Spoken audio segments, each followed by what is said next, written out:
Hey everyone, Andre here, along with Jake, and a very special guest today being Kev Bayliss, who you may recognize from working at Rare and more recently Playtonic Games as the lead artist on Diddy Kong Racing for its 25th anniversary. Kev, how are you doing today? I'm very well, thank you. 25 years, who'd have thought? 25 years. It's a quarter of a century. It's quite frightening, really. It's a long time, especially when we put it that way. I was just a medium-sized kid when the game came out, and I instantly fell in love with this game. So I don't know if you were familiar or if you had heard, but before we've been covering the entire we've been meeting with the Donkey Kong Country staff over the past couple of years to address their 25-year anniversaries, and Diddy Kong Racing technically is kind of a Donkey Kong Country game, so It is, I yeah. had, yeah, so we had to get you on here to talk with you about this game. For me, at least, I know Jake too. Like, this game was huge when it came out. Like, it felt, not only was it big, it made a big impact, I think, on us and Nintendo fans in particular. So it's so great to be able to talk with you about this. And I guess for you to start things off, can you tell our viewers what your specific role was on Diddy Kong Racing? Well, at that point, I mean, I've been at the company for quite a long time then, and I think I'd been appointed role of graphics director, whatever that meant. But I always really wanted to stay in development rather than meetings and overseeing things. I actually like to have hands-on experience and create characters, really. I think I just finished working on KI2, and I was a little bit of a lost end. I think I started on one sort of prototype game with Chris Tilston using the Timber character. It was just like a four-legged tiger. It was going to be a little bit like Simba from The Lion King on a platformer. And I don't know, I can't remember whether Chris got snapped up to go on to Conquer or some other project. And I knew that Chris Stamper was working on a racing game or some kind of racing game. And we were just moved into this barn system because we'd done a couple of the games like DK and KI. And that barn system worked for the teams, everybody working individually. Still as a team, we still see each other all of the time, but we just worked separately on each project. And I got invited over to this barn to take a look at what Chris was doing because he'd only got a designer, Lee Shinneman, and a graphics guy, Lee Musgrave, who were just sort of putting ideas down, really based on what Chris wanted to do. And I think I'd just done some experiments with some characters, and I just rendered up the Astro Mouse character that you might have seen knocking around on the internet a couple of times. And I can remember Chris actually didn't really want me to be involved in what was then known as Adventure Racers because I'd just done KI and then also then finished KI2.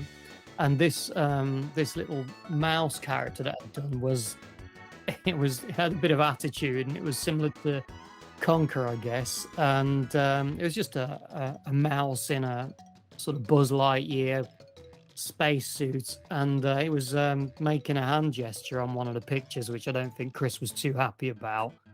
And I can remember Tim saying to Chris, "Oh, I would be banging on the door to let Kevin in to work on the game if it was me. You should get him in." Because he knew that I was quite enthusiastic once I'd got my teeth into something. And also with a racing game, I was quite a racing game fan. And I just wanted to change from KI because I'd done fighting games as much as I loved them for 2 years. And I don't think I could have faced another 6 months of wearing that DIY motion capture suit and sweating half my weight away. So I came over and Chris said, "Okay, we'll give him a try."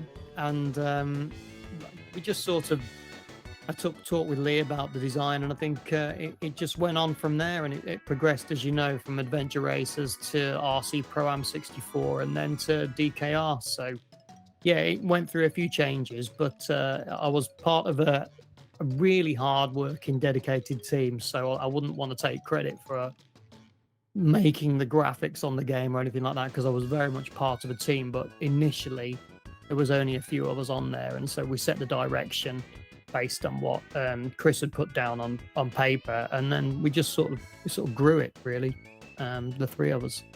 I'm kind of curious about coming from Killer Instinct and then going to work on Diddy Kong Racing as an artist and as somebody in game development at the time. I guess I was surprised to hear that sounds like a pretty different in terms of what you're doing for your role, for your job on a day-to-day. You make it sound like that is a change going from a fighting game to a racing game.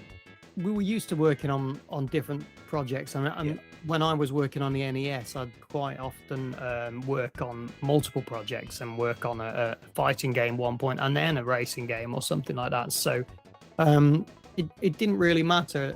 I think the main thing was I wanted to make this move from 2D to 3D anyway, and this DKR was going to be my first N64 project, and so to actually just get used to creating actual 3D graphics rather than making stuff in 3D and rendering it up as 2D sprites was something I wanted to start doing, because I knew that was the way it was going. So, and I'd had a little bit of experience with Chris Tilston when we started working on this sort of prototype. So I'd had a little bit of an insight into texture sizes and the basic format, but we had to educate ourselves into the whole 3D polygonal modeling system, just that whole discipline, because it was very different to the NURBS-based system that we were using for all of the sprite rendering, and so it was very new. But it was after we saw what Mario could do and what you could do with just a small number of polygons, I was quite excited about just venturing into a 3D world rather than a sideways scrolling environment, which I'd been used to up until that point. Yeah, you raise a couple of really interesting points there, including, I'm sure, will be a few comparisons to Mario Kart that we'll make. But one of the things that set Diddy Kong Racing apart, one of the many things from Mario Kart 64, was that it did have 3D characters, which stood out as compared to Mario Kart 64's sprites. So was that like a decision from early into the process? Was it always a plan to have, I think so, yeah. I think because the initial idea was to be I think we wanted to take it in slightly more of an adventure style, sort of getting out of the car and exploring as well as using the vehicles, and we wanted the vehicle to be the main transportation of the way you would get around this huge theme park, which was originally designed around this hub area. But we wanted the models to be able to, if necessary, get out of the vehicle so that they could, climb ladders and collect platform objects. But we did actually mix the two, because the wheels and some of the props that were actually attached to the vehicles, like the Hovercrafts fan, the wheels, as I say, on the cars, and the propeller on the aeroplanes, they were lifesavers, because it meant that we didn't have to draw quite so many polygons, and so that just reduced the processing power on the graphics, and so it just gave us a slightly higher frame rate. So yeah, we sort of cheated a bit and we mixed the two, and it just worked quite well.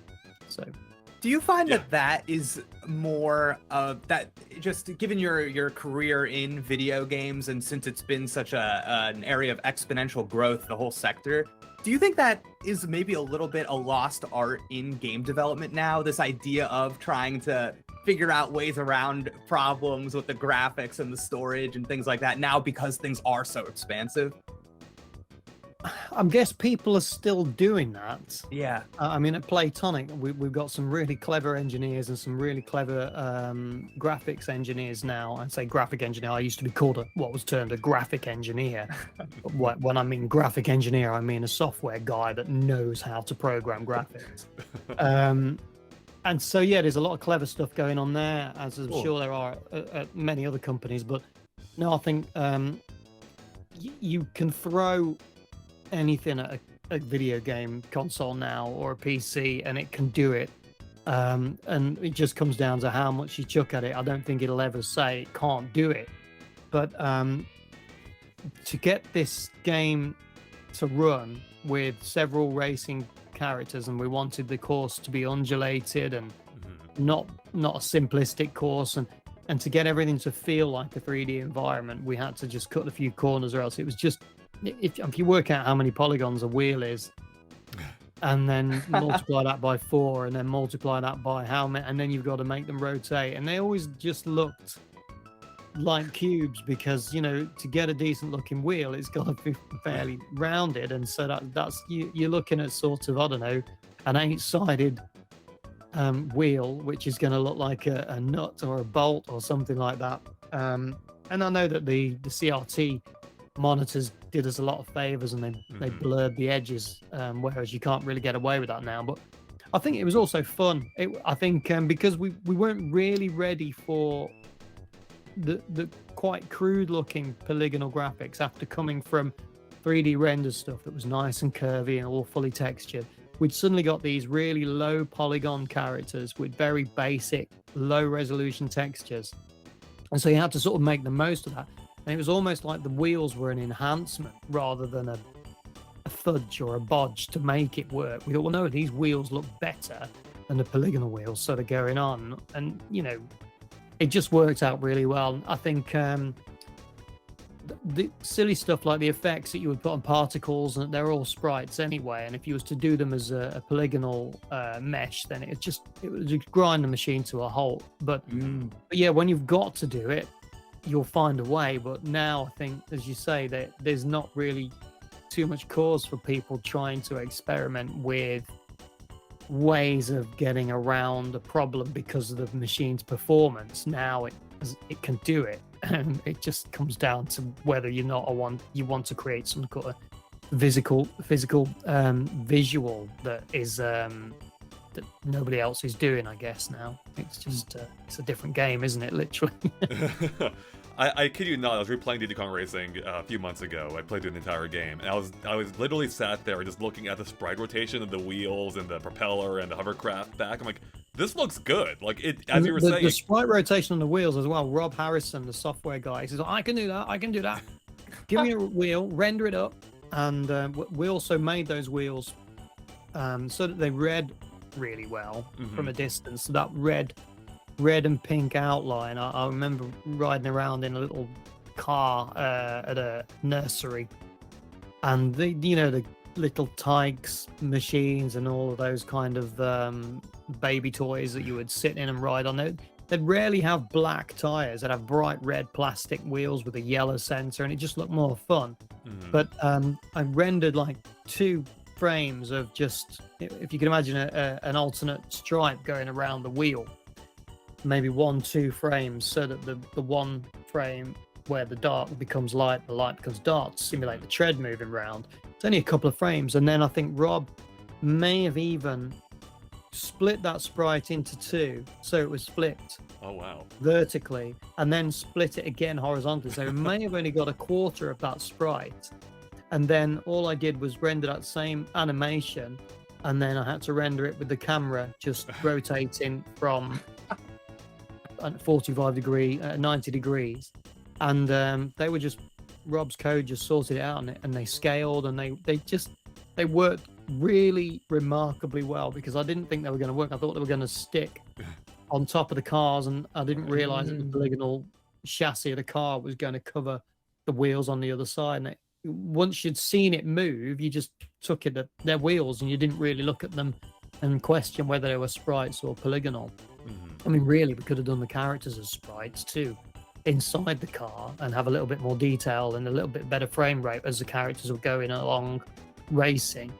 Because I think we had a level of detail models where they went from, I don't know, 100 polygons maybe. I can't remember what kind of count that they were, but they went right down to what was basically a little prism with a texture on it, which was grey and white for the top for bumper. And you couldn't make out, if you looked at it now on a high-res monitor, you'd see how awful and crude they were, but it was the only way we could get around the frame rate. So those sprites were just such a godsend. Yeah, that's amazing. No, I mean, like I said, it really brought everything together. I mean, I think what really helped with this game, or one of the things that stood out about the game, is just how lively everything is, and that's no doubt due to like your smart allotment of polygons, giving it full 3D character models. Yeah. Because like Mario Kart 64 had the weird thing where, like, depending on the angle you looked at the characters, they were all turning, but they all had that preset sprite limit. Yeah. When you were designing Diddy Kong Racing, like, were you aware that Nintendo was working on their, on Mario Kart 64, and that came out at some point, obviously, I think during development. Yeah, we knew it was in development, but I think we didn't really pitch it alongside that initially because it's an adventure game in a car, and I didn't know that we were going to try all of the different vehicles like the hovercraft and the airplane to begin with. I thought it was just going to be cars and possibly riding around on dinosaurs or things like that, but we didn't really compare it. And I think we always thought, well, that's Mario Kart, they're very good at what they do, this is our first race, so we weren't expecting it to be mentioned in the same sentence. I don't think it was just our racing game, and as I say, it went from becoming adventure racers to RC Pro-Am 64, and even then I think it was it just was too different because of the aeroplanes and the hovercraft that we started to introduce. Well, it's a different kind of game, because I was always familiar with the old RC Pro-Am games that Rare had made.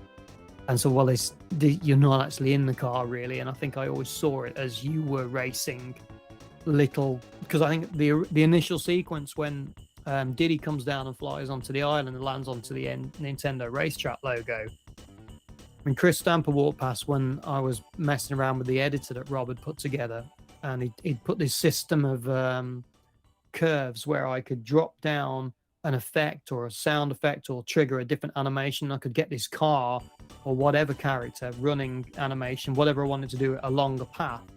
And it was so exciting to suddenly have 3D levels to play around. So I moved this little island, I made the N logo, and I made it scroll up with a screen behind it. And I said to Rob, I don't know what I'm going to do next. How do I make it do the next thing? I just need a screen fade. If you can give me a screen fade, I can do anything. And he gave me the black screen fade down into a circle and the nice clean fade to white.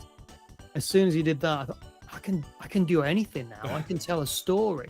So I just immediately started playing around with the camera on one of the racetracks, and this looks great. It was a new thing. I always wanted to do it with KI, but you'd always have to sit there forever to wait for the camera to render, whereas I could just move this camera and then press play and it would move through the level. And then I started following Diddy around and I thought, I'm going to make a sequence. And as I say, I'd messed around with it for a while, and Dave gave me his terrific theme tune, and Chris Stamper walked through the top floor of this barn that we were working in, and it sort of moved off the team then and gone on to develop some more bits and pieces and hardware and that kind of thing, and oversee the rest of the company.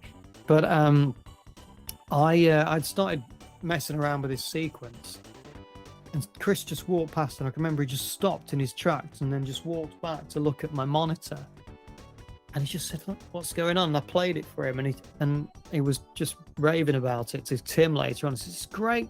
Rob's written an editor, Kev's doing this animation, it's playing the music, and it just felt so new."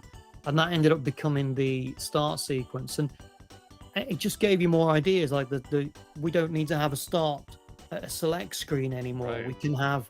I'm just going to line my characters up. Why draw everything in? I'm going to line them up on two sets of a hill, and I'm just going to make them hold up a card, and it just worked really well, and it just felt like you were interacting with the whole game more than just watching a series of front-end sequences. You were seeing that same character jump over the waves at the beginning as the character that you were then selecting on the start screen and racing. It didn't look any different throughout the game. It was the same graphics throughout, and it just worked really well like that. So it was a nice thing to get to grips with, but I just wish we could have had more polygons and a bit more frame rates.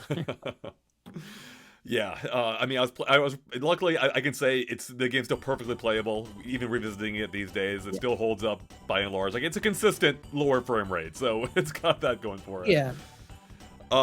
So I guess for you now, correct me if I'm wrong, but I believe you designed or helped design the newish, or I say newish, I meant the redesigns of Donkey Kong and Diddy Kong back on the Super Nintendo. Is that right? Yeah. Yeah, That's I was awesome. very, very lucky to get that opportunity. That was a couple of years before. But I mean, when I did Diddy, I wasn't expecting to have to do Diddy. I was asked to do Donkey Kong, and I did him. And then I was sort of getting back onto Killer Instinct. And oh, we need a sidekick too. And I immediately thought that they would want Donkey Kong Jr., but they wanted a brand new character. So after talking with the guys in design and find out what it was they wanted, we gave them the tail and made a noticeably different character to DK Jr.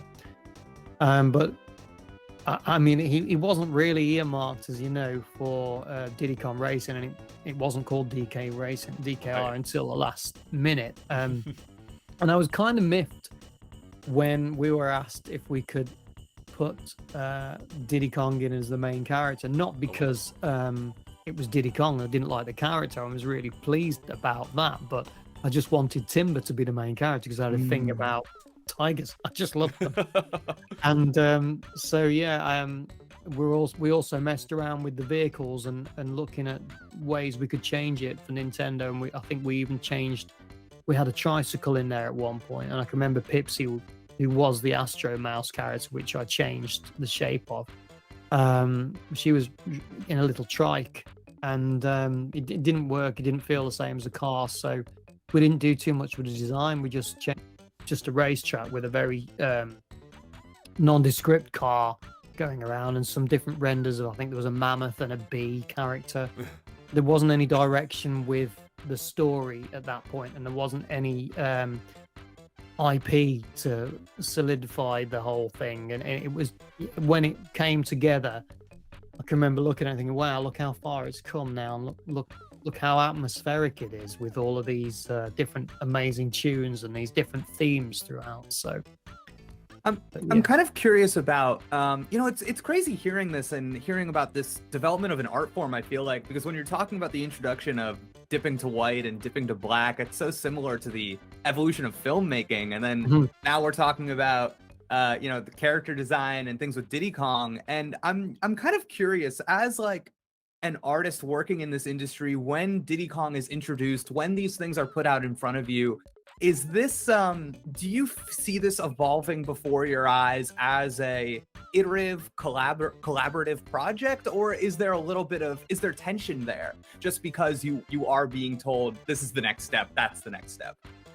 I think we were left to get. Would you mean from as far as a collaboration point of view? Do you mean were we controlled in any way, or was it because we were given pretty much free reign with the game because it was so far ahead? But the whole sequence part of it, I think, is as soon as Chris was happy that the direction of the game was moving and he started to see things put together, it was like you just got this box of tricks, and everybody wants to be a film director, even if they're not an artist. I think everybody loves to tell a story. And we had, I mean, it was my favorite part of doing KI was putting all the sequences together at the end, the render combo doing this, and Riptor jumping on the bonnets of the cars, and all of those different little sequences. And I think it was because you didn't have to worry about, for years I'd done tiny pixelated sprites and then another frame of animation and another frame of animation, and then box it off and do all of the technical stuff that you had to do to make it look like something. But when you had suddenly got to this point where you've got this 3D model and I can move it around in real time and make it do anything now without having to do anything other than quickly make my animation in Maya and then put it into the engine and then tell it to start doing the run, which I just modeled up and just animated, your mind just starts going and you just want to direct this cartoon, which is why you've got the silly them all doing the conga at the end. I didn't even plan it. I think you just make it up as you go along, because for the first time you've got this camera and you sort of sitting there like a director like this going, and you're moving through the camera. Oh, that's a good shot. Now I move the camera to the next one. So it would be great if Whizpig pokes his head from behind the lighthouse here and that. And so you just sort of did it because it was like playing with your toys almost. Very, very polygonal toys. So no, we had free reign, and I think they trusted us. And as long as the game played well, It was padded out with a lot of fun sequences, even the little sequences at the beginning of the races, the A to B races with Tricky and the Smokey the Dragon and Bubbler.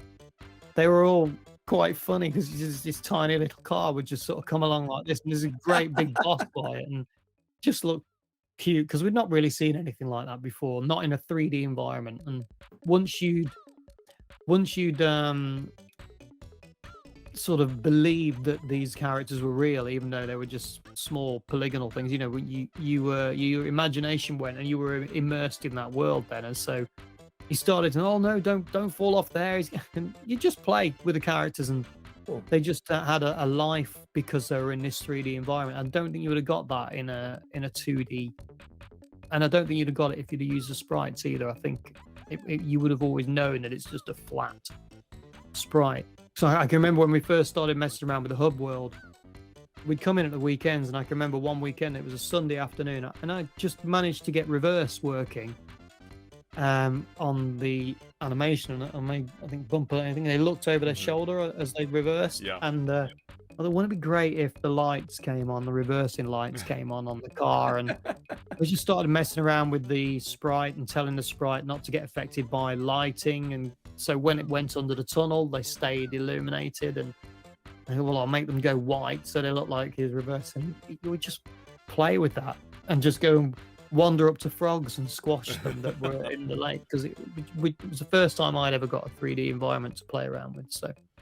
and meanwhile, of course, they were all working on Banjo in the other barn, which was graphically, it was at a slightly higher level because they were using lots of vertex shading to blend all this lovely detail from one level to another, because they'd spent a lot of time working on what was the Dream project, which became Banjo. And so they were kind of really experienced with the N64 on that team. Whereas for me, I was just overwhelmed by it, really, because it was all, at last, I don't have to render everything every night. I can make it work. So we just wanted more polygons. Well, I think one thing too that Diddy Kong Racing did for its art style and character designs in general, and again, correct me if I'm wrong, but I remember Nintendo Power maybe making a big deal about it, was the characters were actually skinned in this game. So they didn't have like a bunch of joints like mashing into each other. They actually looked like more physical creatures. So I guess how was it like working with that for the first time, I assume? Well, because there were so few polygons, there wasn't any what you'd call smooth skinning. It was all rigid skinning. So if you can imagine a set of vertices going around an elbow to define where the elbow bends, if it was made of cardboard like origami, all of these vertices, when I rotate the joint, they have a power of 1, which means they fully rotate. Whereas now everything will have, they have loads and loads of polygon lines to get a nice shape. But also you'll have what's called smooth skinning. So maybe they will have 1 here and 1 all the way down to here, but here it might be 0.5, 0.7, so to make a smooth curve when stuff bends. But because the characters were so crude, and they didn't bend, they sort of folded. It was all very, very simplistic. So it was very easy because there was less to mess around with. But I think when we've been doing the stuff on KI, because they were mainly organic characters, I had real problems with that, and that's why I had some of them with the robots, because they introduced something called fillet. So what you would cut out the elbow altogether, and they were Maya or Alias Power Animator, as it was called then, would you'd cut it here and you'd cut it here, and it would create like a sock joint between the two, which always tended to crease and make sort of a bulged area. But on Fulgor, I use that to my advantage, and I put like a hosing texture on it to make it look like it was intentional. Because up until that point, and on Donkey Kong Country, most of your joints would be a primitive shape, like a sphere towards the end of it, so that then you'd have a ball joint rotating. Because when it was rotated and rendered, then you didn't get any distortion around that joint. And also when it was rendered very, very small, you couldn't detect that, you couldn't see it. And if you could see it, you could always clear it up with a few pixels on an art program if you wanted to. But this was the first time I had an actual deforming 3D model in real time. So I was just glad that it actually bent in any way at all. It was posable. So Right. I think there might have been a little bit of smooth skinning on the bigger characters like Wizpig. But I think the main characters in the game, they were just really sort of very basic skins. Gotcha. Now you touched on earlier, this game began as I think you mentioned at one point you were able to get out of the vehicles, and it felt almost more exploration based, which is still very much true in the final game. But it seems like that's almost how the entire project came to be. Like, rather than trying to take on Mario Kart 64, it began more as I almost want to say open world, like a more exploration-based game, and it just kind of ended up being what it is. So I guess, could you tell us a little bit more about the earlier days of the project? Like, how far into development when it was, did you mention it was Adventure Racing, I think it was called? Like, how far into the project did that get, and at what point was it decided that the characters weren't going to leave their vehicle and you would just be in them the entire time?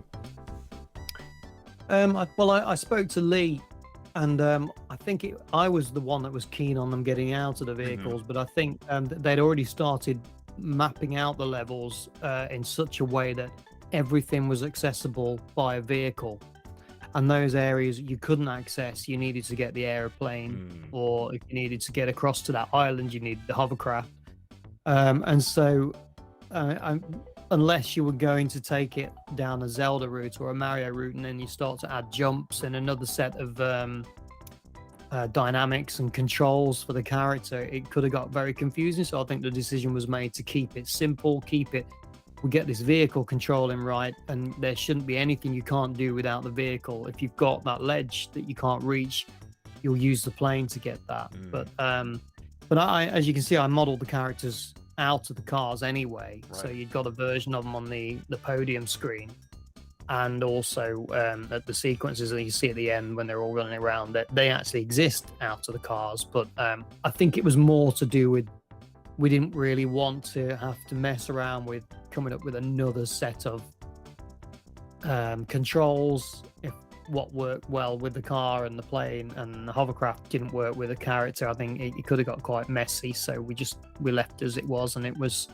everything was based around this track. That there was a kids cartoon in the UK when I was a kid. It was a really popular for really young kids, and it was called Chorlton and the Wheelies. And basically everybody I think it's been done a few times, every character had wheels. They didn't have legs, and so everywhere they went, they were faced with a problem. It has to be a ramp, has to be a jump here, and so we got the same issues with DKC, DKR, and so it just meant that we had to design the tracks in such a way that everything was accessible, So, but if I was to work on a new racing game or a sequel to it now, that would be my first thing. Say, let's get them out of the cars as well. So. I'm curious from you just to know, like, for me, Diddy Kong Racing, the killer feature was the planes, the karts, the hovercrafts, and being able to choose any of them, what I wanted to do. And I think a lot of us really loved the open world and seeing it realized in that way. Do you have any thoughts as to why we don't see this emulated in the genre as much as we typically see just race on race on race? I don't know. I mean, I guess also it's one of those things. I mean, we had Wave Race, which sort of inspired us because it looked awesome, and the atmosphere was great, and so we wanted a bit of that. We all loved Mario Kart, so we wanted a bit of it. But there wasn't really, apart from Pilot Wings, we hadn't really played anything with an airplane, apart from maybe Starfox. But to actually race aircraft, I think you got to be quite brave too, because you got to know that everybody's going to want to pick this vehicle. And I mean, you have the special effects in Mario Kart where you can do the special moves and you can glide and that kind of stuff. But just to introduce a whole new dynamic and again a whole new set of controls, it's quite a lot of work, really. And I was surprised how quickly and easily they came together. I think they're all pretty much based on the car.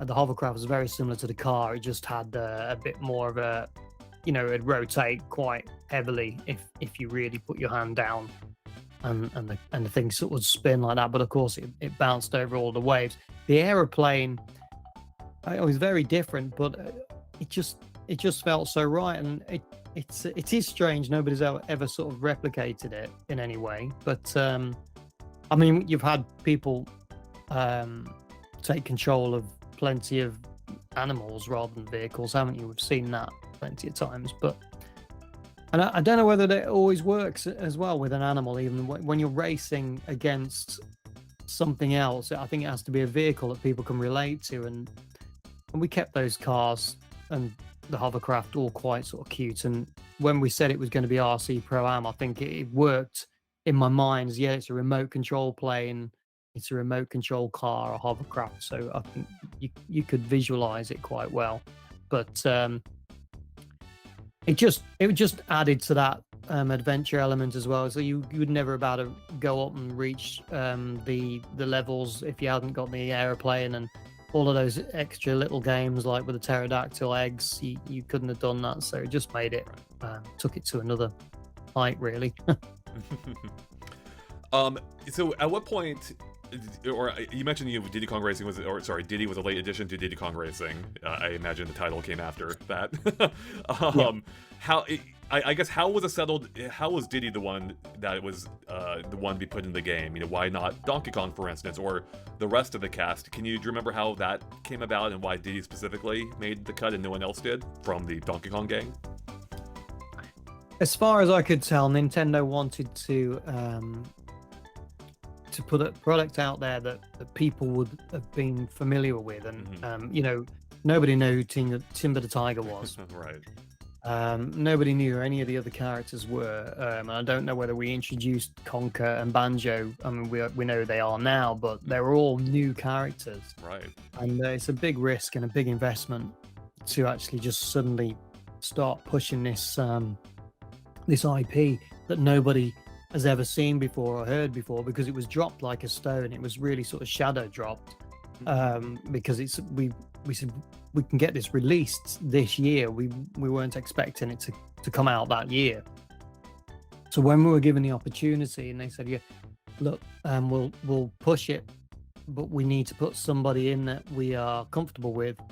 And yeah, I guess we could have used DK, but DK was already in Mario Kart.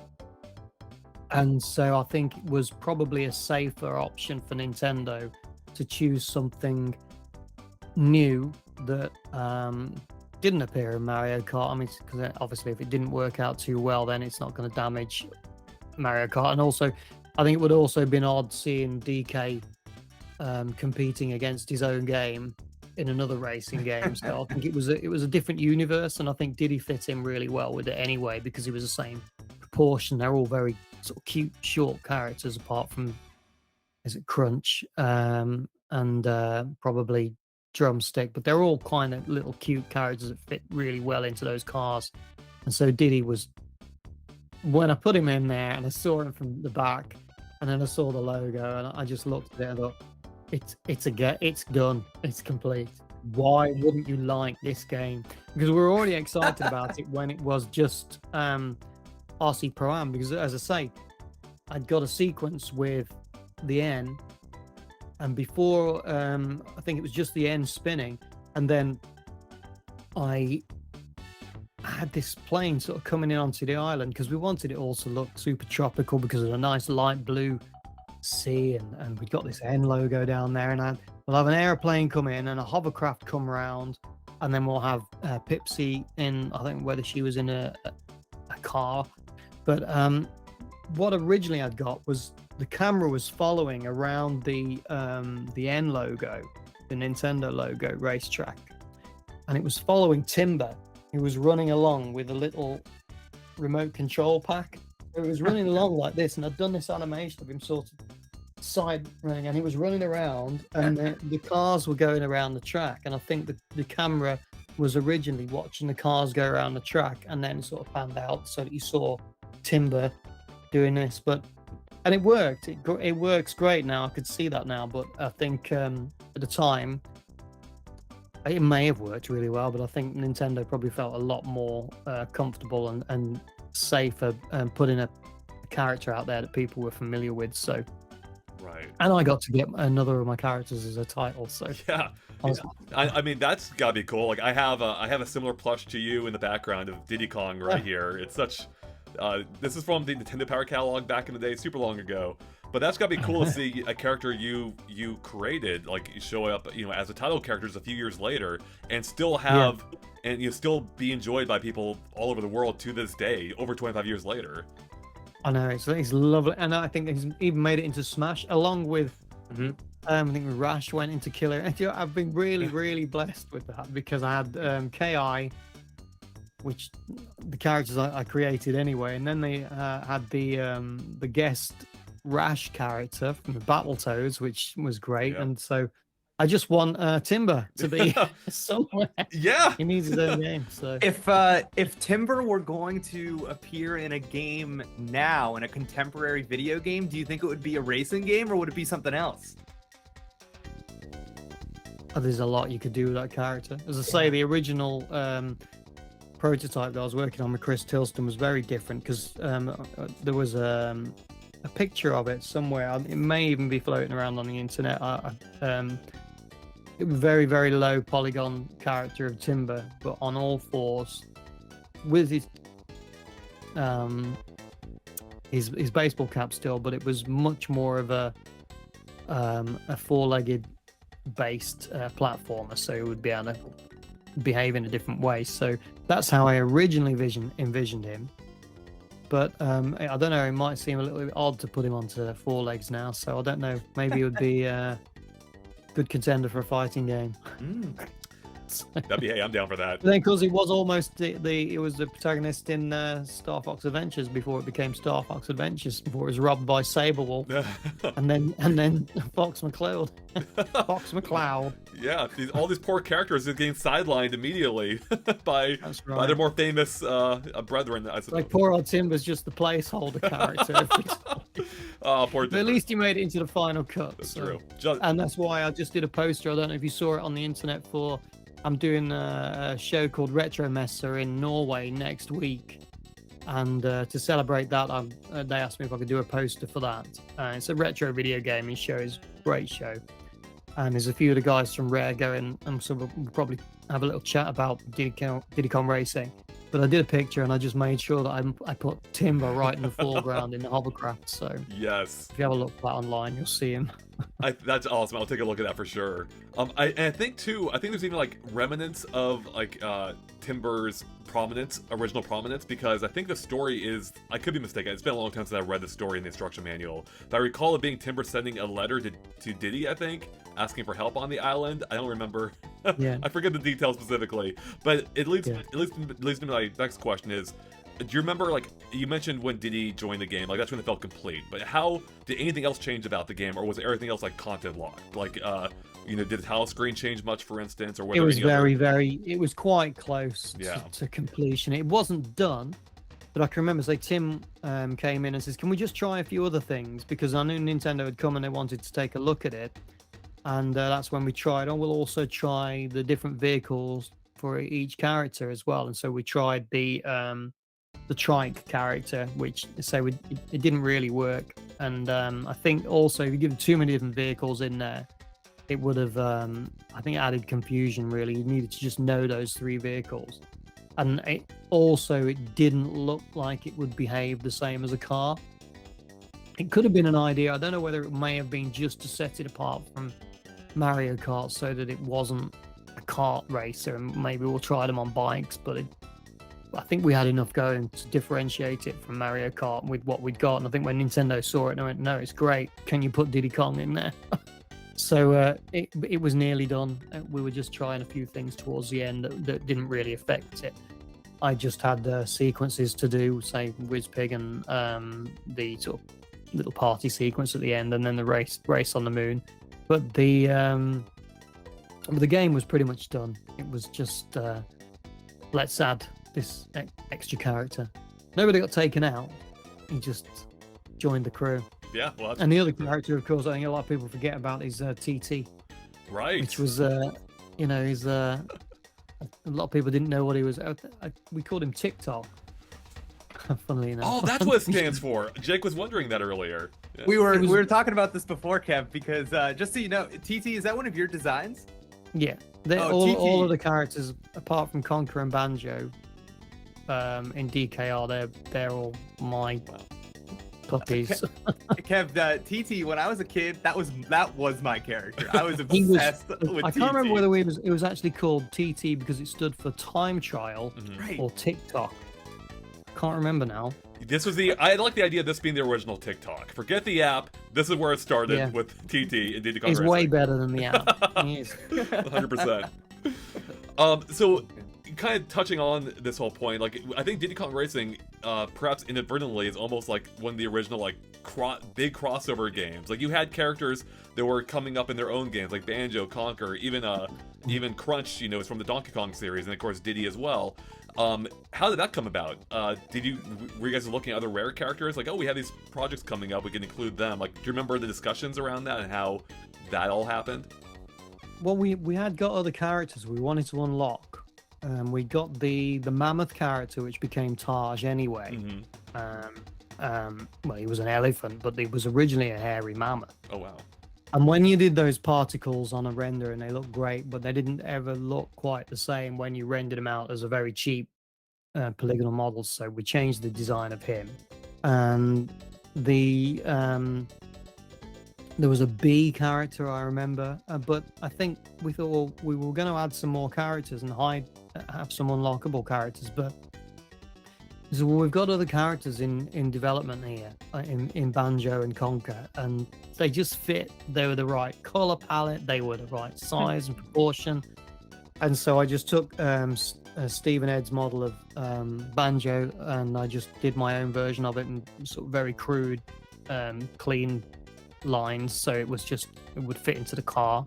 And the main thing you could see, unfortunately didn't get Kazooie in there. It would have been a great feature to have had Kazooie maybe lift up the car or something like that, or fire eggs back at the characters, or all of that kind of stuff. But he was sort of dropped in there as a cameo, as we did with Conker too. And I think at this point Conker was still a very different Conker when we put him in there. He wasn't the Conker that we all know and love or hate. He was a cuter Conker with a very different manner. And it was just a good way of showcasing the characters that Rare had got coming. So we said, well, why reinvent the wheel? Why make new characters? We've got these guys. I suppose we could have put a Battletoad in there or something, but we just looked at them and they just looked right on the lineup together. You know, they all look very similar, but very different, very colourful, and I think it all worked with the characters that we chose. Maybe a Battletoad wouldn't have worked actually. Well, I think that you can make it work on anything, I think. And well, speaking of, I guess green characters, Tip Top also appeared here, and then later reappeared in Banjo-Kazooie. Do you remember did he start in Diddy Kong Racing before also appearing in Banjo? He started in DKR. I think he was originally, he looked a little bit more like a dinosaur when I first built him, and because you got all the dinosaurs parading around the track on the Fossil Canyon. Right. And I can remember sometimes you would build a 3D model anyway and render it up, regardless of whether it had to be a polygonal model, because you needed it for promotional material. And when I can remember making him, he looked a little bit more like a dinosaur, almost like Yoshi-like, but it was a great shape and a very simple one to have these boxy little hands work, and the name Tip Top was just fell in love with the name. So I think it looks very similar to those frogs. I think the frogs that are jumping around on the levels that I did, they're only a few polygons, but I think they're almost a Tip Top head, just with some legs on. I think that's pretty much what they are. Wow. Well, two related questions of that. One, I loved running over the frogs, and one of my favorite surprises about that game was you run over a frog that looked like a chicken, and then that's how you get one of the final secret characters being what was it? Drumstick. Thank you. Yes. Yeah. How did that? Do you remember how that? I don't know. It's a bit of a blur that, but I can remember it. It just doesn't sound like a crazy idea, but it just gave you that reason to go and look for something and go and do something, right. and doing it in a vehicle. It just, I don't know, just added a bit of magic. You try and chase this thing. It is crying out for a remake or a sequel because there's so much you can do with that genre. So. Yeah, absolutely. And then also you mentioned the dinosaurs, and then also how you worked on the beginning of the game. One thing always stood out to me about the beginning, and that's the fact that there is a dinosaur in there, like a T-Rex looking thing, a yellow one, I believe. They don't ever see appear anywhere else in the game. He's not found in the tracks. Yeah, he's only in the intro. Do you remember if he had more of a purpose originally, or how that came to be? Yellow one. I remember is a pale green sort of brontosaurus thing wandering around on the main level on Fossil Canyon. The yellow ones, apart from the pterodactyl characters, there are some pterodactyl characters. Am I thinking of a different game? Yes, I believe so. Correct. Yeah. I don't remember. I remember Johnny did a couple. Johnny Christensen is a fantastic character artist. It was his first project at Rare, and he joined us on that game, and he was just fantastic. And he had a real good eye for the front end too. So he took care of a lot of the front end graphics, all the balloons and all of the doors that open. And all that really nice clunky front end to it. But no, I do remember another dinosaur. Maybe it was intended to have more of them on the level, but it couldn't cope with the frame rate. Or Right. I mean, we talked about having levels where you would race along the dinosaur's neck and all that kind of stuff, but it just didn't happen. But I'm looking forward to playing it again because I haven't played it since, well, it would be the late 90s when I got my N64 and took it home. I haven't played it since then. And I got my N64 from out of my attic loft, whatever you call it. And I had to buy myself some peripherals to make it work. And I got a DKC cartridge, DKR cartridge. And I managed to get it to work and bought some HDMI output and stuff. And so my idea was to play that this year and do a live stream with that. But it would be, I have purposely not played it because I want the impact of, I've watched people play it a little bit, but I want to play it because I know it'll be a bit of a tearjerker. Because as when we watched people playing Dinosaur Planet, there's so much that you forgot. And it's unbelievable you forget it because you spent your life Monday to Friday, come home Saturday, Sunday, back there again, just 7 days a week, just working on this game, and we really loved it. People were in there playing it rather than working on it, so we knew it was going in the right direction. But to come in straight after watching the British Grand Prix, you'd come in, I think you want to race your own game, and it had the added bonus of it being sort of fun TT levels and all of the adventure element too. It was just so much of your life was taken up creating it, as was most of the games, but that one was particularly enjoyable. And it's kind of sad that I've forgotten when people ask me questions about this, that, and the other on it. If I forget it, but when I see it, it starts to come back, and then you say, "Oh my God, I remember doing this," as I did when I'd completely forgotten that Dinosaur Planet was Starfox Adventures. And when I saw that level, that ROM out there with my crystal model running around, and remembering how far through it was still a long way off, but it was quite established looking, musically and visually and design wise. It was all pretty much there, but you forget how much of your life was invested in it. And when you start seeing it back and you hear certain notes in the tune, or this part of this level, you suddenly transported back to 1996 or whenever it was. So it's so I'm looking forward to doing that, but hopefully it'll be a bit cooler then, so I can spend a bit more time playing it. So you can do that live on stream then? Or... Yeah, I've got to do it that way. I thought I'm not going to touch it. I'm going to all of the warts and all my problems, everything that doesn't work. People have to bear with me, and I'm just going to try and play it, and I'm just going to turn it on and play it for the first time. Because I've been doing that with some of the other games. I've been streaming on KBTV on Twitch. If you take a look at that, I'm playing some of the old games that I did on the Nintendo and the Super NES and the Game Boy. And I've even had a talk. I used to get driven home by Tim Stamper's brother about 9 o'clock in the evening. So I'd been sort of disciplined into working on something I really enjoyed doing, but I was always there from sort of 8 in the morning till 9 o'clock in the evening. And then a weekend, I was, don't know what to do today. Fortunately, my parents would live on the other side of Rare, and my grandparents lived on the other side. So when they go and visit my grandparents at the weekend, drop me off, will you? They'd drop me off, and I'll be there until sort of 6 o'clock until I could drive myself. And so you were there because you enjoyed it, you know. So you spent a lot of your younger years at Rare because it was just video games, and you had so much control over them as well, because I had pretty much free reign with games like DKR and Battletoads and KI. So I mean, it's very different now. Still got a lot of freedom, but the teams are much bigger, and so there's a lot more collaboration and a lot more to orchestrate, you know. So it's nice to look back at the stuff and see just what we actually did, and it's a hot, sweaty night in August now, and I'm here talking about video games, but 35 years ago when I was at Rare, I was doing exactly the same in a farmhouse on a Thursday night till about 9 o'clock in a heat wave. I can remember, but I was just making pixels instead of polygons.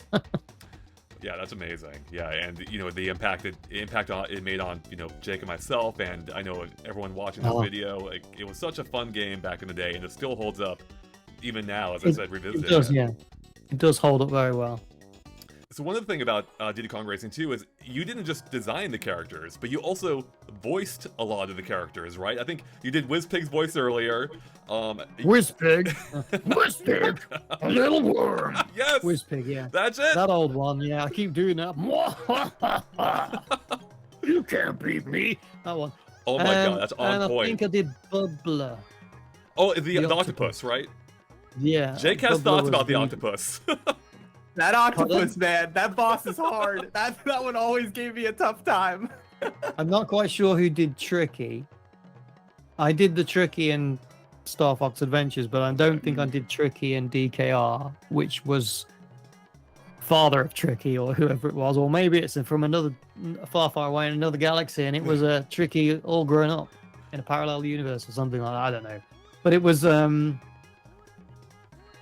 fun. I think at the beginning of the game, there's the kids laughing. You can hear the kids laughing as Diddy goes around the N logo, and that's actually Tim and Carol's children when they were very little at the company. We wanted children laughing because it was around that time there was the phenomenon of the Teletubbies, which I think you also got in the US. Yeah, we did. I remember that. Yep, they were big here. I can remember Lee had just become a father, Lee Shinneman, the designer, and he was very into kids programs and what would get his kids off to sleep. And he said, "You got to see this thing, Kevin. It's Teletubbies. It's every now and then this big baby comes up into the sky and starts laughing, and you hear all these kids laughing, and it's a baby crying or a baby laughing or whatever." And we said, "Well, it just seems to look fun, and it just draws you in." So we'd got this green vista of a landscape with the blue sky and the lens flare effect, which we kept dropping everywhere.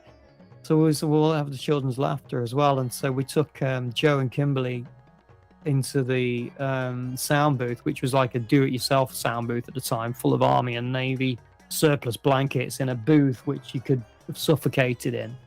It was literally a shower cubicle built into an inset in a wall, full of sort of sponge, and you couldn't breathe. There was no oxygen in there. If they shut it, it actually caused vacuum on your ears.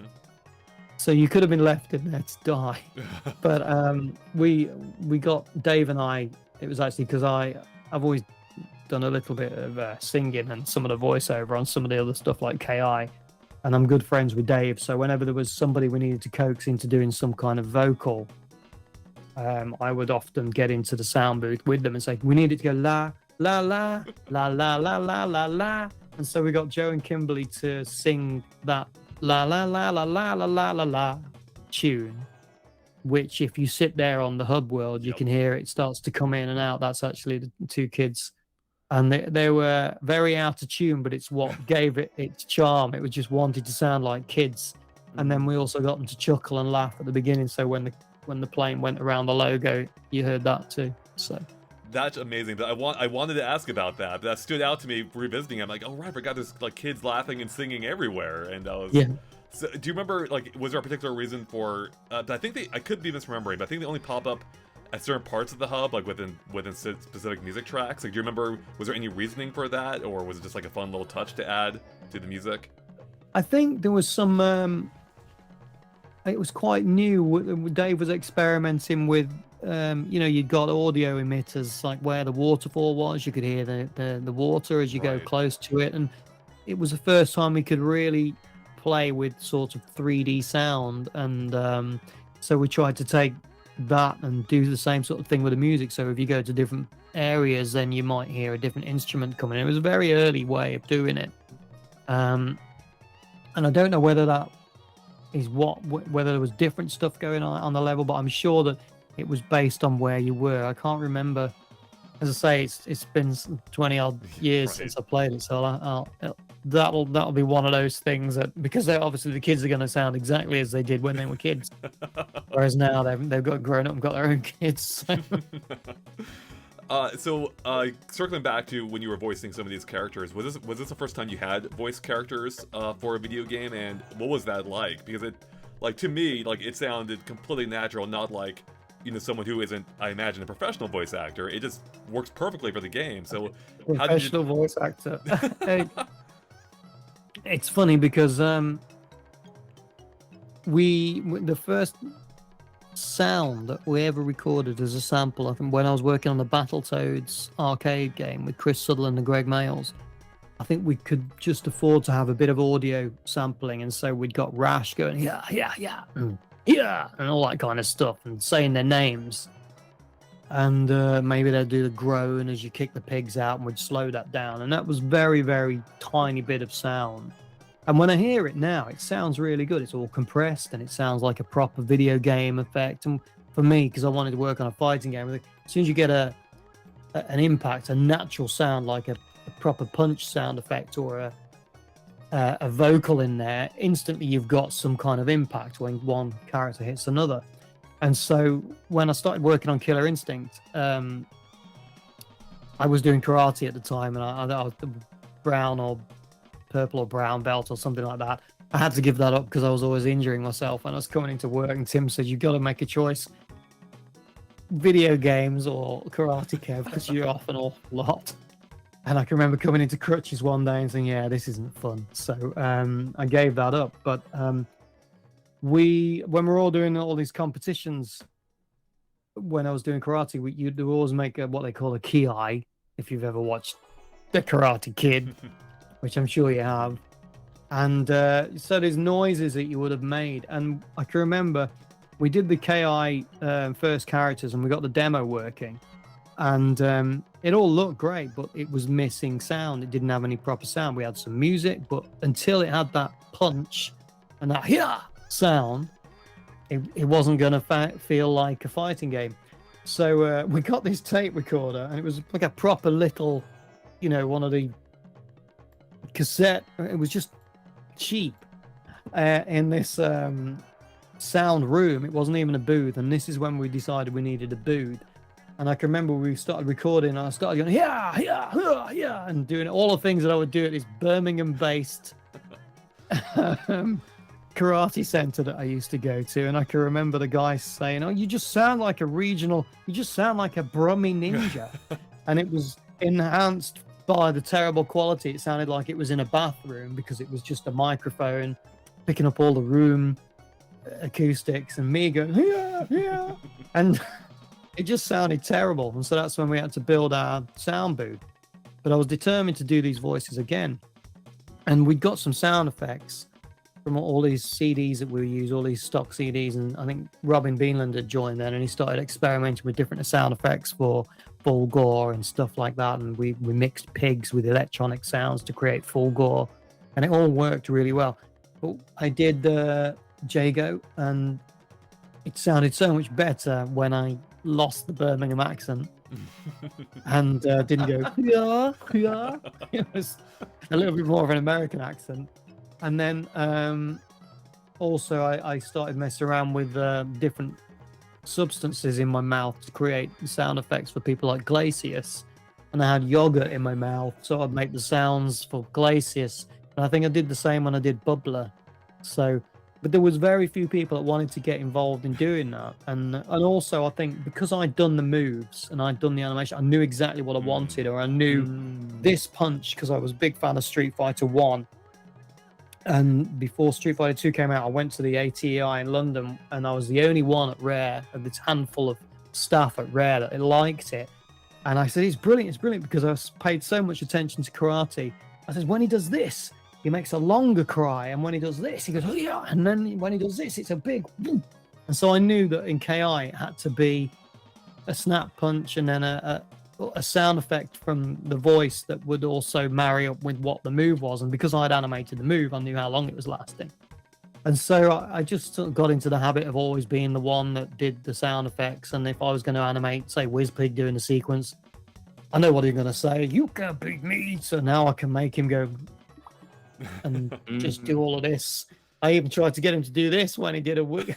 When I said, looky here, it's a little worm. I tried really hard to animate him and do this. And if you look at it, he tries to imitate a worm. But because I'm pretty sure in the studio I would have gone, oh, you little worm.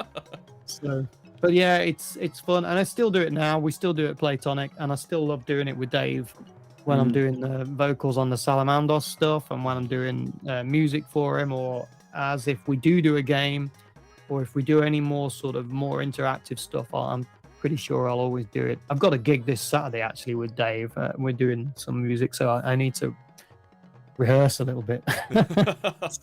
Gotta get those pipes ready for it. Some people just say I like the sound of my own voice, but I don't. I hate it. But it works well for some comedy characters. But I don't know whether there's many fans of Tricky, though. I think he's the most annoying voice in any video game character. So, sorry guys. My dad's a king. Yeah, that's how it goes. I remember it well. Unfortunately, yeah. Jake, I think since we're talking about Wizpig a bit, did you have I think you had a question about Wizpig, Jake? Did you? Or you know what? It was answered a while ago. Okay. But since you mentioned the game kind of begging for a remaster, a remake, a new iteration in some way, shape, or form, I am a little curious about. Did you work on at all the DS version? No, I didn't. I'd actually finished working at Rare. I left Rare in 2005, and I can remember I went to Canada and bought myself a DS, and because they've not long come out. Got it in the cupboard. It's one of the dark metallic red, really lovely one. It's hardly been used, and of course the game I bought for it to try it out was a Nintendo DKR DS, and I didn't work on it, but some of the original team did work on it, so that they knew what they were doing when they were porting it across. So I had a theory that you had not worked on that, because on the cover it's the only instance I could find with Diddy Kong with full teeth. He's got these chompers, and I don't think you ever gave him chompers. No, I only drawn him with chompers once in a piece of fan art that I did, and it was just to make it look like he was biting Riptor's tail. But no, he shouldn't see his teeth, and if they are, they should just be one singular tooth. Cool. That makes sense. But yeah, no, I'd left Rare at that point. I was pursuing my music career, and yeah, that went well. No, actually, it didn't go too badly, but I did that for so long. But I can remember I was always in touch with Dave, and Dave says you got to give yourself a cut-off point. And then, fortunately, I'd had more or less a 10-year break from the industry. Wow. I'd been doing graphics on and off for people working freelance, but not video game related stuff until a little bit later on. And then Playtonic happened, and I just seized the opportunity. I got involved with those and jumped on board as soon as I could. And it's I've got a Playtonic relationship with all those guys, because I've worked with most of them a long time ago. So, and we've got some great staff there now too. We seem to be taking on new starters every week. There's a lot of people there now, and there's some amazing talents. So I'm one of the old boys now, rather than the youngest in the company. But it's funny you say, one of the older people there, but Playtonic does feel like kind of like the new Rare in a way, like you kind of channels their earlier Rare energy. And it's in a different place to where Rare is now, and obviously we haven't got the big pockets that Microsoft have got, and we've got an investment and everything, and it's fantastic. We've got Tencent on board, but I think at the moment the company's still, although it's mainly the main core group that originally began the company are X-Rare, and we've all worked together. I think we're still a relatively new company, so there's a lot to see from us yet. And so we started publishing as well. So, but it's just about getting everybody to work together and gel together. And so we had the pandemic, which came along, and so that's taught us all to embrace this new hybrid working that we're doing really well. And it's just the company's just a great place to be, because you see the old faces and new faces. It's just a wonderful place to work at the moment. So, and then saying my side project that I'm doing with Dave, which wasn't intended to be a video game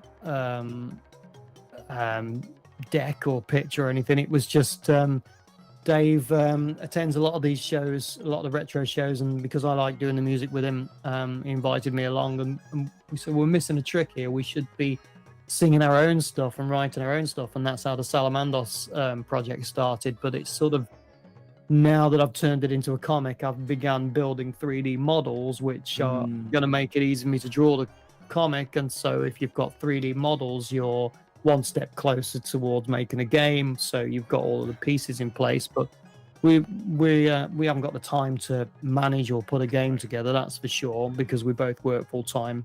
Dave does his stuff that he works freelance, and I work at Playtonic, so there aren't really enough hours in the day. But it's something we just got on the slow burner, and we're just sort of trying to build that up and get it out there. And who knows, maybe it'll become a cartoon, maybe it'll become nothing more than a t-shirt, but I'm hoping it's got the potential to become much bigger, because it's got a good storyline, and it's got music by David Wise, yes, graphics by me, so that's awesome. That's got a bit of a heritage there. So yeah, no, I'll definitely keep an eye on that. That's super exciting.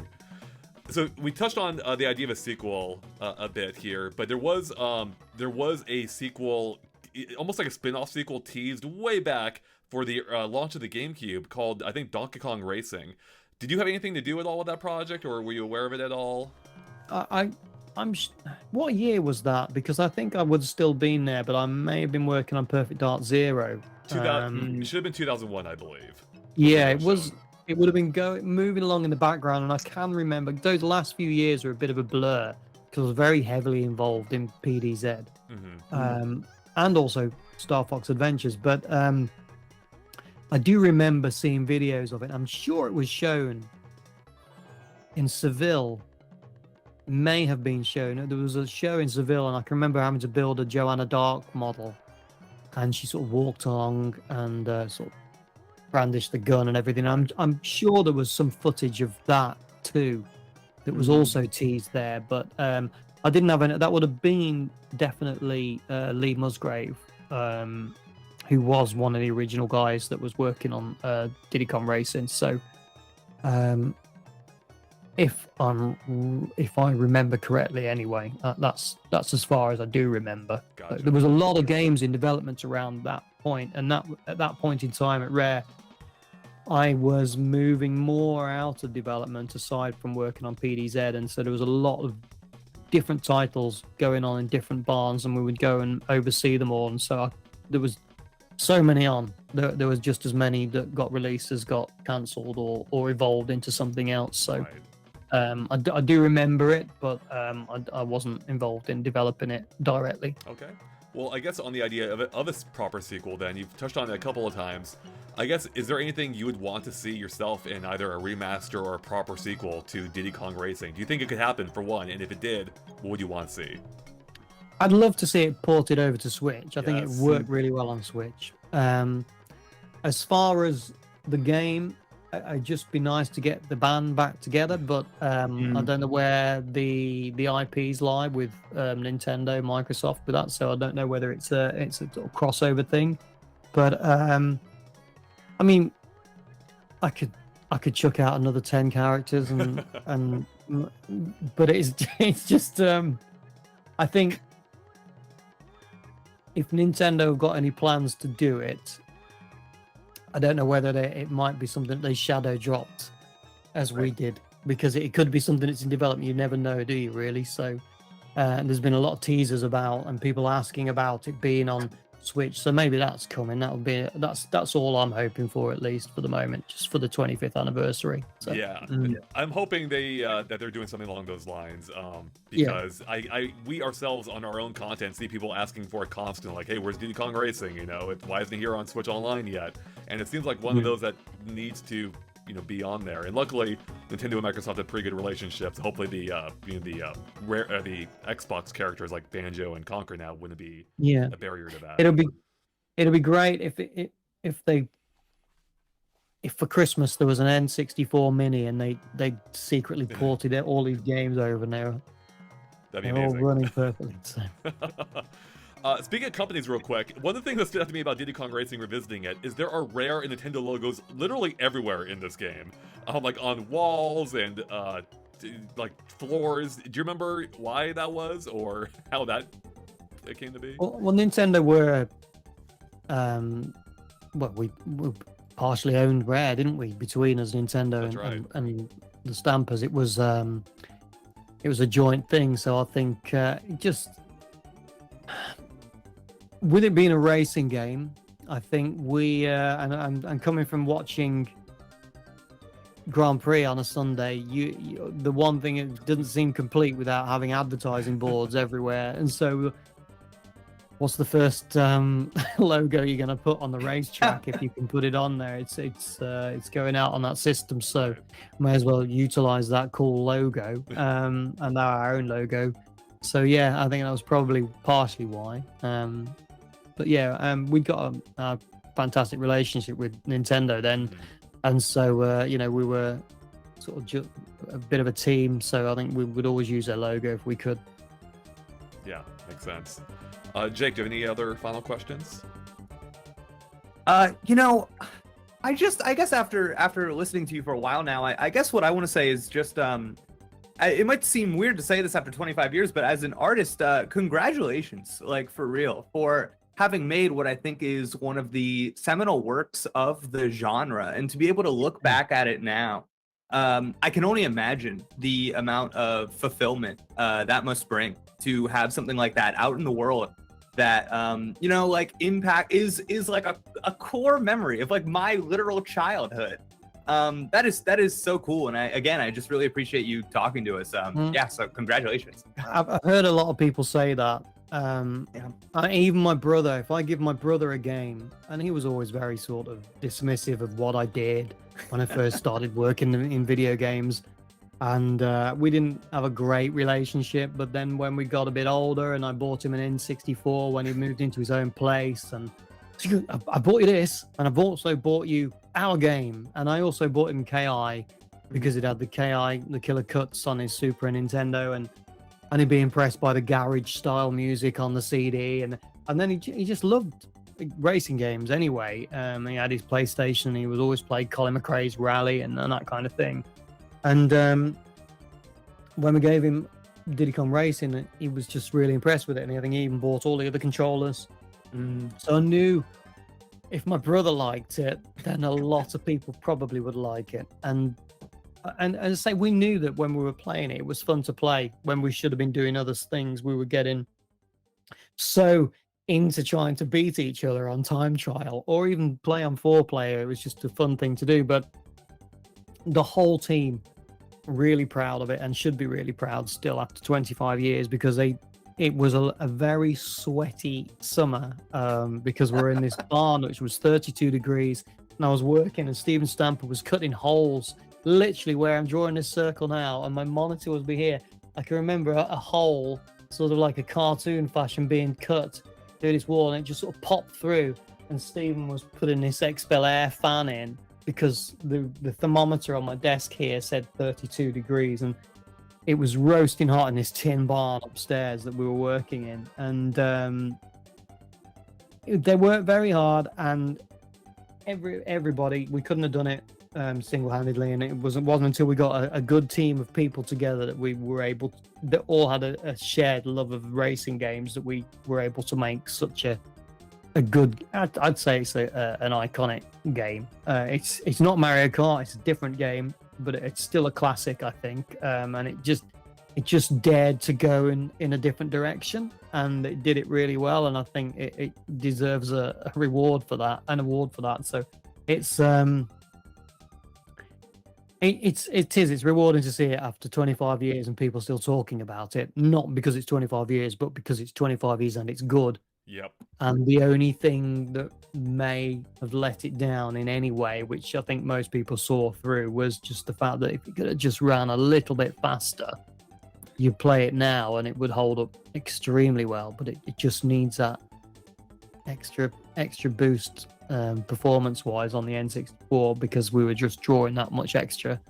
But if you redid it now, I'm pretty sure if some wizards got together and put it on the N64, they'd get it running at 60 probably. So. Oh man, that'd be amazing. Especially with online now, it'd be so good. I hope Nintendo fully realizes like the value of the property they have there, because I've been waiting. I just remembered that. I'm sure they do. It's I think they're probably just holding it.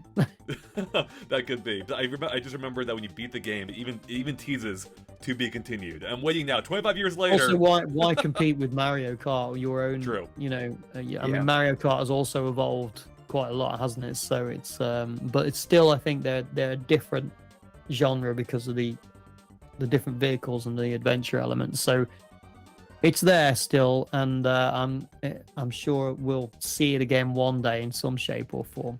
And hey, Diddy Kong is not in Mario Kart 8, so he's doing something. He's greasing the tires somewhere. Yeah. Fixing his car together. Yep. Yes.